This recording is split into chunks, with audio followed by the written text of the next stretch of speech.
So it's obvious the importance of the microbiome when it comes to the way you eat. How do you feel about probiotics? You talked about how the microbiome is a black box at this point.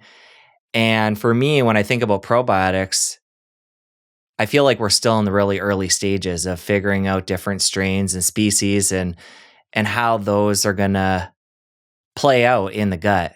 So how do you feel about those? Yeah. So I don't use them. I don't take them, and I discourage my clients from taking them. The reason is I think they're shortcuts. I think there's a lot of fancy marketing. The studies that support the probiotic use are pretty poor.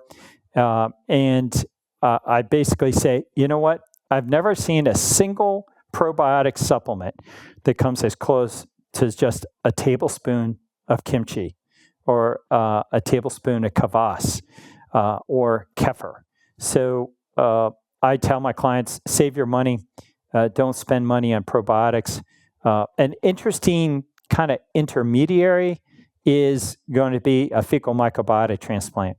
We're finding out that stool transplants that can now be done similar to how a probiotic could be used. You simply swallow a encapsulated processed form of those feces. Is going to be far more efficacious and beneficial to a human than eating some sterilized, mass-produced artificial probiotic that is in a capsule. So the easier, more in reach form of an FMT, fecal microbiota transplant, and because there's people right now that are gasping, they're coughing, they just emptied their stomach a little bit in their mouth at the notion of taking a capsule with feces going down in your mouth. Well, the way it's basically done now is it's dry, desiccated process, and it's not smelly and not like you're imagining. But the way I like to do FMTs, or I tell people, is we do them all day long. We're doing FMTs with who we live and who we associate with just by touching them and being in the environment. So when you sit on the couch with another family member, you have done a micro FMT. Like it or not, their fecal microbes are in that couch. This is an interesting example. My 14-year-old son, when he was 3 or 4 years old, had such heightened smell. This is the way I've never seen a human being. He could tell if you had a bowel movement, he could smell it somehow on your hands or lingering on your skin. If you had that bowel movement 3,000 feet away, if you showed up next to him, he could smell it coming off your body. That's how heightened he was. So yeah, these microbes linger on us. They're on us, and they're transplanted between us when we share workspace, work environments, a park bench with another human being.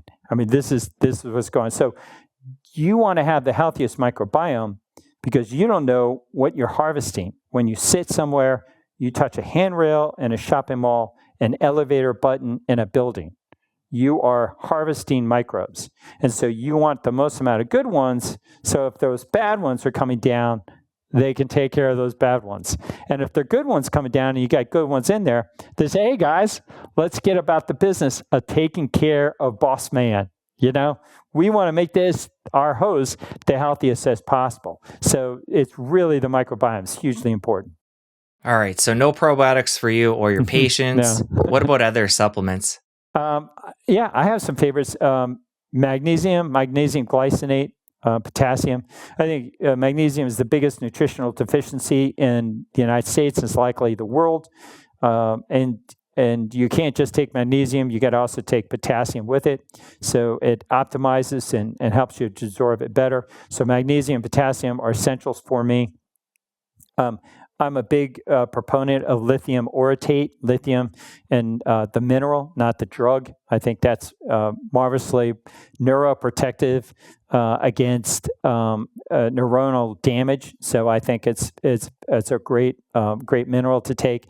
I'm also very fond of NAC, N-Acetyl cysteine, even though it's a supplement. it does have very good results in studies, interesting results to help eliminate adiposity, particularly visceral fat.